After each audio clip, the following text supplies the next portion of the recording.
Para quedar bien informado, Pauta de Análisis. 8:07 de la mañana, Pauta de Análisis, Constanza Santamaría, y tenemos ya a nuestro entrevistado conectado.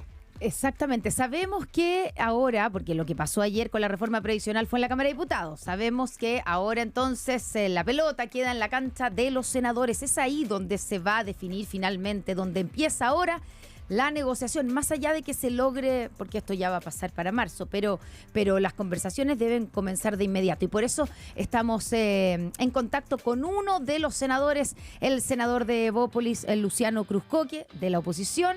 Senador Cruzcoque, ¿cómo está? Muy buenos días. Hola Connie, hola Claudia, qué gusto ¿Cómo le va? escucharla. Lo mismo decimos. Igualmente, pues. A ver, senador Luciano Cruzcoque, lo que tenemos ya, podemos evaluar si esto fue un triunfo o una derrota. Entrevistábamos recién a la ministra del Interior, Carolina Toá, que decía no es la manera de mirarlo, decía ella, no es la manera de mirar esto como un gallito político, sino como resolvemos una situación que es aquejante para los jubilados y jubiladas de este país. Pero ya, triunfo o derrota es una pregunta, y la segunda es, ¿qué es lo que les llega a ustedes al Senado? Porque acá se aprueba la ley legislar, pero evidentemente el contenido queda en una zona muy, ¿no es cierto?, difusa. Yo coincido con la ministra Toá en esto. No sé si calificarlo de triunfo o derrota, porque lo que se aprueba finalmente en la Cámara ayer es algo muy genérico y muy abierto. Esto es un poco cuidado con lo que deseas, porque se te puede cumplir. Fue tal el empeño de la ministra Jara en particular por tratar de aprobar la idea de legislar, que finalmente manda lo que está llegando hoy día al Senado. Es un cascarón vacío, se dice, una suerte de proyecto zombie. Entonces, claro, es genérico, pero no establece sí en la práctica un cierto marco que yo creo que hay que respetar, que es un poco el consenso que ha existido un poco entre lo que señalan las encuestas y los técnicos, ¿verdad? Bravo, Vergara y Benavides en el informe que presentan, el mismo Guillermo Larraíno o Alejandro Charme, que hicieron las exposiciones técnicas en las comisiones, que fueron muy interesantes, además, y que es que la plata al final rinde mejor en cuentas individuales, y que la idea de que hay un fondo estatal de reparto también queda puesta en vilo. Uh-huh. Entonces, ¿cómo ahora la tarea nuestra es tratar de encontrar acá la solución técnica más viable y políticamente más viable para efectivamente que aquellas personas que tienen peores pensiones puedan tener mejores pensiones, pero sin milagros, ¿te fijas? Porque acá está la idea de que de pronto nosotros vamos a subir las pensiones de 0 a 100 sin hacer ningún sacrificio. Y todos sabemos que esto requiere básicamente cotización, menos lagunas laborales, ahorro, impulsar la formalidad en el mercado del trabajo. Eso creo yo que es más o menos, pero sin inventos, porque creo que lo que ha habido, esta forma de negociación tipo remate, obviamente que no funcionó. Senador, pero cuando usted dice que hay que buscar la fórmula, ¿cierto? La fórmula técnica, sí, porque aquí en el fondo van a tener que reponerse alguna, digamos, o sea, varios hay que darle contenido, porque no sirve de nada, como usted dice, haber aprobado en general, pero sin artículos que son clave. Pero hay en algo que da la impresión que hay acuerdo transversal, y es en la necesidad de aumentar la cotización. Eso lo dicen todos los técnicos, o sea, la única manera o la mejor. Muchos años. Ya hace muchos años, ¿cierto? En eso no hay discusión. Pero ayer fue rechazado precisamente la parte donde se proponía incrementar la cotización previsional en 6 puntos con cargo al empleador. Entonces, ¿cómo se entiende y cómo se hace una reforma previsional sin esa parte, sin ese aumento? Bueno, porque yo creo que partimos un poco de cero en el Senado. Todo esto, Connie, obedece un poquito a la falta de perspicacia política de la ministra Jara, con quien ha sido muy difícil dialogar. Ella ha dialogado con todos los sectores. O sea, si hay alguien que ha dejado iba a decir los zapatos dialogando, es la ministra Jara, ¿no? No, eso no es cierto. A ver, ¿por qué? El gobierno estableció un marco, la ministra Jara estableció un marco en el cual resulta que es un marco que nosotros nunca aceptamos, y fuimos a todas las reuniones, hicimos todo tipo de propuestas, en el cual el aumento, ¿verdad?, de la cotización, una parte iba a un fondo de reparto estatal que nosotros nunca aceptamos, primero porque la cotización es baja, 10% baja, y 16% en comparación con la OCDE también es bajo. Entonces, nosotros dijimos, perfecto, hagamos solidaridad, pero con impuestos generales. Y ahí hay disposición, ¿verdad? Y se conversó también con el ministro Marcel, de buscar que para las personas que tienen más lagunas tradicionales, para las mujeres en particular, nosotros presentamos también incluso desde Horizontal muchas ideas que van en ese sentido y que cuestan aproximadamente lo que el gobierno busca recaudar en la reforma tributaria o el pacto fiscal, que creo yo que son cosas que deben tratarse conjuntamente, pero aquí la negociación con el tipo remate que tú me dices, mire, pasamos del 6 al 4, al 2, al 1, según me junto con el PDG, con la DC, con Amarillo, nunca estuvo sobre la mesa y la ministra Jara jamás quiso ceder También porque se ella cree puede... que el control, que la AFP tiene que tener control democrático. Sí. También se puede Entonces leer, estamos senador... en dos mundos distintos. Claro, también se puede leer, senador Luciano Cruz Coque, que esto es la política y que cuando las cosas no avanzan hay que negociar. Entonces, a lo mejor, Claro. bajo esa premisa, la ministra Jara lo que ha hecho es ir abandonando posiciones propias, es lo que ha dicho, ¿no? Y lo que ella ha increpado a su sector, a la derecha, es que no se han movido, que se mantienen incólumes sin avanzar, o como ha dicho Gabriel Boric, ¿no es cierto? Todos van a tener que ceder. Pero eso es una falsedad absoluta. ¿Por qué? Porque ella es la que no se ha movido. Si ella fijó un marco. Pero ellos ¿verdad? partieron con un Y dentro de 6-0, ese senador. Bueno, pero La a ver, verdad es que el Connie, proyecto si yo no me tenía meto- mucho perdón, que ver. El proyecto inicial del gobierno No tiene nada que ver no con tiene lo nada que ver con el actual.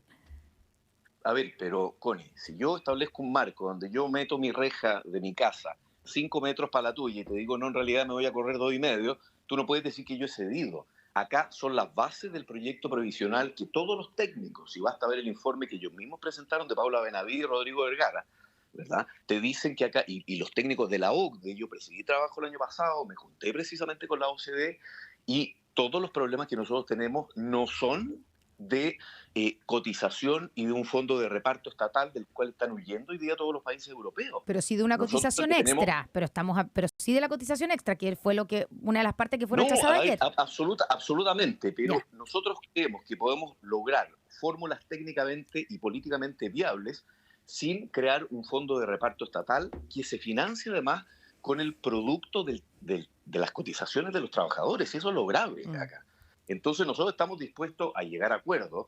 Incluso hemos conversado también dentro de la oposición, porque conversamos mucho con Matías Walker y la general Rico, que fueron parte de mi bancada todo el año pasado porque no tenían dónde estar, cómo tratar de llegar a un acuerdo. Yo presidí trabajo el año pasado Ya. y la verdad que la voluntad de llegar a acuerdo, y la aprobamos, Pero eso- sin ir más lejos, para que no se vea mala voluntad. Sí, Luciano. Aprobamos 40 horas, aprobamos sueldo mínimo, o sea, voluntad de avanzar en reformas. Pero, ojo. Ha habido, pero no contra la plata de los trabajadores. Sí, Y eso es lo que nos senador. parece. Entonces, el marco que fija el gobierno fija el marco y dice, me muevo dentro de este marco. He cedido. No, no han cedido. Ya, Nada. senador Luciano Cruz Coque, senador de Bópoli. Ok, usted dice, hay voluntad de ceder, pero no es la misma respuesta, actitud que está teniendo, no sé, en el caso de la UDI, ¿no?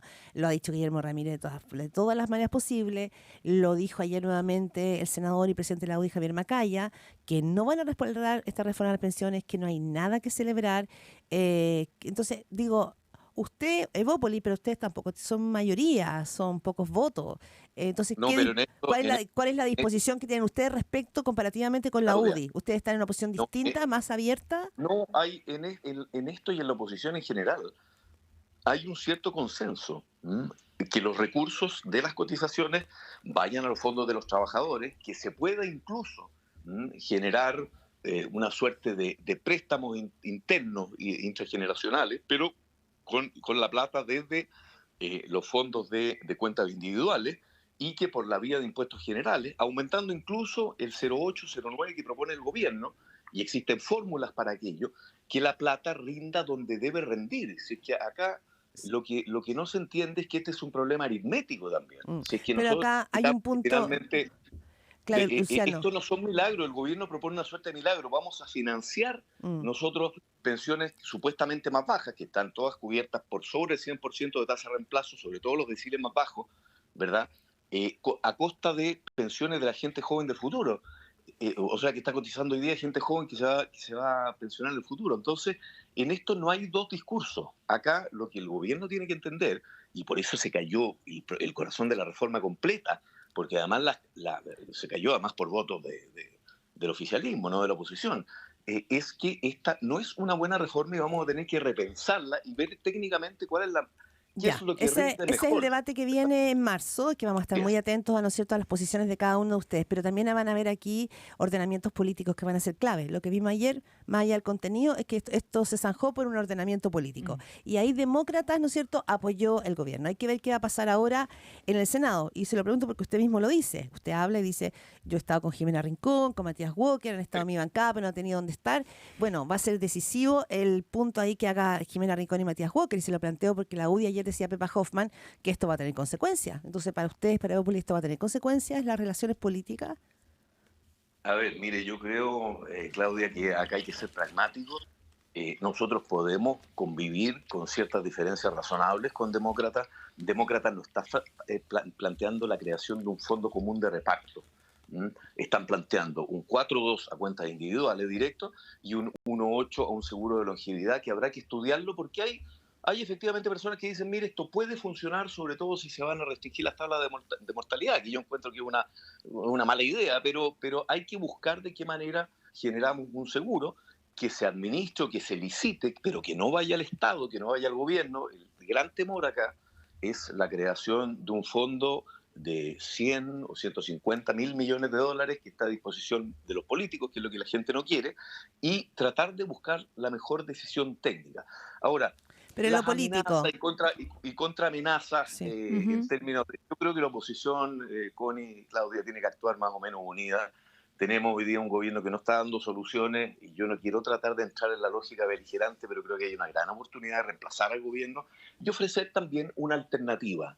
Y dentro de aquello, evidentemente que el asunto de las pensiones es muy importante, pero también quiero recordar algo que la ministra Jara omite dentro del debate, que es que el gobierno de Piñera II hizo la más gran reforma de pensiones que ha habido desde su creación, incluso que la creación del Piedad Solidario, que fue la PGU. Entonces, acá se dice, no se ha hecho nada en los últimos gobiernos. Bueno, se hizo la PGU, ni más ni menos, ¿verdad? Y se hizo precisamente porque en el momento en que el hoy día oficialismo fue oposición, no quiso siquiera poner los proyectos en tabla, asunto que jamás sucedió conmigo siendo presidente de la Comisión de Trabajo, sí, y al que jamás nosotros no nos vamos a negar al diálogo, sí, pero sí soluciones que sean viables y razonables. Senador, hablando del tema de Demócratas, ayer la secretaria general de la UDI, ¿cierto? María José Hoffman, hizo una especie como de advertencia o amenaza. Ella dijo, no quiero que suene como una amenaza, pero dijo que había que replantearse la posibilidad, digamos, de tener algún tipo de pacto electoral pensando en las municipales, que sabemos que eso se está gestionando y se está negociando con Demócratas después de que, digamos, no respetaron, según lo que dice Pepa Hoffman, los acuerdos sobre la reforma previsional porque aprobaron la idea de legislar. ¿Usted está de acuerdo con esa amenaza? A ver, mira, la Pepa tiene su carácter, yo le tengo cariño. Yo soy mucho más partidario porque bajo ese predicamento habría que también sacar de la coalición al senador Chaguán. Entonces, yo soy partidario. El senador Chaguán por haber llamado a aprobar la idea de legislar. Aprobar la idea de legislar. Mire, pero hay libertad de pensamiento, me imagino yo, en la oposición, ¿o no? Pero claramente, claro, entonces, la libertad. Pero mire, yo soy partidario de que acá nosotros tenemos diferencias como oposición y está bien que sea un panó de distintas opiniones y que tratemos de ponernos de acuerdo en lo medular, ¿verdad? Y yo entiendo que de pronto uno en el debate medio que se calienta con ciertas cosas, porque los debates son calientes y son álgidos. Pero me parece que acá en materia de pensiones vamos a tener un acuerdo y creo que las posibilidades de llegar a un acuerdo en el Senado son mucho más objetivas, más posibles que en la Cámara de Diputados. Y creo yo que tampoco podemos andar proscribiendo gente, si al revés, lo que necesitamos acá es sumar personas sobre la base de ciertos parámetros generales. No vamos a estar nunca de acuerdo. Y qué bueno. Sí, el tema finalmente aquí, senador Luciano Cruzco, que yo sé que puede ser más politiquería, pero no lo es, porque las leyes para que puedan ser leyes tienen que ser aprobadas. Es como usted va a seducir, claro, es como usted va a seducir a Jimena Rincón y a Matías Walker y a Demócrata. No hay problema. No hay problema, eso usted es un galán. Usted es un galán. ¿A los dos por igual? Bueno, pero digo, políticamente, ¿cómo los va a seducir? Porque hasta ahora el comportamiento demócrata ayer fue clave y lo dice, y ellos son hoy día una fuerza dirimente. ¿Por qué y cómo los va usted a traer hacia la derecha? Pues ellos siempre han sido, digamos, del mundo del centro. Ese es un tema. Bueno, pero es que lo que pasa, Connie, es que Claudia. se ha corrido perdón, Claudia, Sí. se ha corrido tanto el cerco a la izquierda con este gobierno, que mucha gente que siempre fue moderada, que fue socialdemócrata incluso, que apoyó la concertación, hoy día está diciendo, mire, ¿con quién que tenga vocación democrática, de progreso, que crea la libertad económica, en que el país tiene que andar, que progresar, si estamos detenidos sin crecer hace 10 años y el gobierno en materia de gestión le ha ido muy mal? Entonces dice, mire, busquemos acuerdos. Entonces no tenemos por qué estar en todo. Yo desdramatizo la idea de que tenemos que estar en todo de acuerdo. Y de hecho hoy día en el Senado, si usted pregunta, somos 27 contra la diferencia. O sea, somos más que la mitad precisamente porque hay 2 votos que en general están votando proyectos medianamente razonables en contra de los proyectos refundacionales que ha planteado este gobierno. Entonces, así se hace esto. Se hace conversando, se hace dialogando, se hace planteando legítimas diferencias en buen tono, pero no amenazando con pasar la caballería por encima, que es básicamente lo que hemos visto en los proyectos importantes del gobierno. Y pasó ayer con la reforma de pensiones, a pesar de que aprobaron la idea de legislar, es cierto, y pasó con la reforma tributaria, porque acá se hace un poco el barniz, la fiesta de máscaras de que hubiese diálogo. Y la verdad que es una máquina, Ya. generalmente. Senador, queremos hablar de otro tema, pero Sí. necesito hacerle una pregunta final sobre el tema de pensiones. Solamente estamos conversando con el senador de Bópolis, Luciano Cruzcoque, aquí en Pauta de Análisis, sobre 2 cosas que se rechazan, digamos, importantes. Una es el seguro social y otro es esta división de la industria y el inversor de pensiones del Estado y el administrador previsional. Entonces quiero preguntarle 2 cosas. Uno, si no es con algo de reparto, como se dice, ¿cómo se suben las pensiones de los jubilados actuales? Que entiendo que no hay nadie que no esté de acuerdo en que son demasiado bajas y en que hay que subirlas. ¿Cómo se sube si no es con ese seguro social? Y segundo, ¿ustedes no están de acuerdo entonces en que exista, en que el Estado tenga mayor participación en la industria? ¿Están, digamos, satisfechos con la labor que cumplen las AFP? A ver, primero entendamos algo. Yo creo que acá no es el problema, más allá del discurso majadero, que el problema son las AFP, no es el problema de base. Y lo han dicho todos los informes, y cuando se piden los informes precisamente a la OECD, te dicen, mira, acá no es el problema del administrador, el problema son las lagunas, son las cotizaciones, etcétera. ¿Para qué la voy a aburrir con lo que ya hemos conversado? Por supuesto que estamos en contra de la participación del Estado en el mercado de capitales. Sería un absurdo si tenemos además una ministra que habla del control democrático de la AFP. Entonces, acá yo creo que hay que salvaguardar y mantener lejos de la política ciertos elementos que son técnicos, la plata que vaya donde rinde mejor, y con todo la industria administradora de fondos de pensiones ha permitido que 4,5-5% más UEF al año tenga rentabilidad. Si uno se mete a su cuenta de AFP, el 70% rentabilidad, el 30% cotización aproximadamente. Entonces, ataquemos el problema donde está y no desde el punto de vista ideológico. Si es que hay un mundo que considera que el Estado tiene poca participación, que lo plantee, pero no estamos resolviendo el problema técnico. Entonces yo digo, vamos realmente al problema que tenemos. Bien. Entonces usted me pregunta, ¿el Estado más intervención? No. Bien, senador Luciano Cruzcoque, senador de Bópoli, conversando aquí en Pauta de Análisis. Y lo último, senador Cruzcoque, ayer se rechazó el proyecto que habían presentado parlamentarios de Chile Vamos y que lo que hacía es que buscaba permitir que algunos presos cumplieran sus penas fuera de la cárcel. Esto fue rechazado por 23 votos en contra y 21 a favor. Y el objetivo era que hombres mayores de 70 años y mujeres mayores de 65, privados de libertad, pudieran cumplir con medidas alternativas como arresto domiciliario, pero no tuvo respaldo. Muchos hablaban de que esto era una verdadera impunidad, porque lo que las cuentas que sacaban algunos personajes de gobierno, lo había dicho el propio ministro de Justicia, es que de aprobarse ese proyecto, el 56% de las personas condenadas por delitos de violación a los derechos humanos entre el 73 y el 90 habrían quedado cumpliendo condena en sus casas. ¿Fue un golpe para ustedes ese rechazo? ¿Usted votó a favor? Sí, usted votó a favor. Sí, no, voté a favor, absolutamente. Pero lo que pasa es que el proyecto, se hacen muchas caricaturas, es un proyecto que está basado desde los estatutos de Roma hasta todos los convenios de protección con las personas privadas de libertad. Es un proyecto que tiene ciertas condiciones que incluso pueden ser copulativas, era bastante genérico, debo reconocerlo, pero que permite que aquellas personas que tienen enfermedades terminales, ¿verdad?, o que tienen incapacidades o discapacidades que no les permiten vivir autónomamente, más el requisito de la edad, ¿verdad?, puedan cumplir sus condenas en sus casas. Y claro, se rechazó porque se fue solamente... hay personas que, y uno lo entiende también, que dicen, mire, oye, ¿cómo vamos a liberar presos que cometieron crímenes de lesa humanidad? Esa es la palabra. Pero creo que esto se ha discutido en muchas partes del mundo, y cuando copulativamente concurren distintos requisitos, como los que he mencionado, esto también se hace porque hay que tratar de no devolver la misma inhumanidad eventualmente con personas que han cometido delitos, desde el Estado hacia personas que delinquieron, pero que están incapacitadas, que tienen una enfermedad terminal o que han cumplido ciertos requisitos de edad que yo sí reconozco que me parecen que son bastante bajos en el proyecto. Pero claro, el proyecto se rechazó y no hay vuelta que darle. Bien. Se irá más adelante. Luciano Cruzcoque, senador de Bópoli, muchísimas gracias por arrancar este día jueves aquí en Pauta de Análisis. Un placer, Connie y Claudia, escucharlas, como siempre.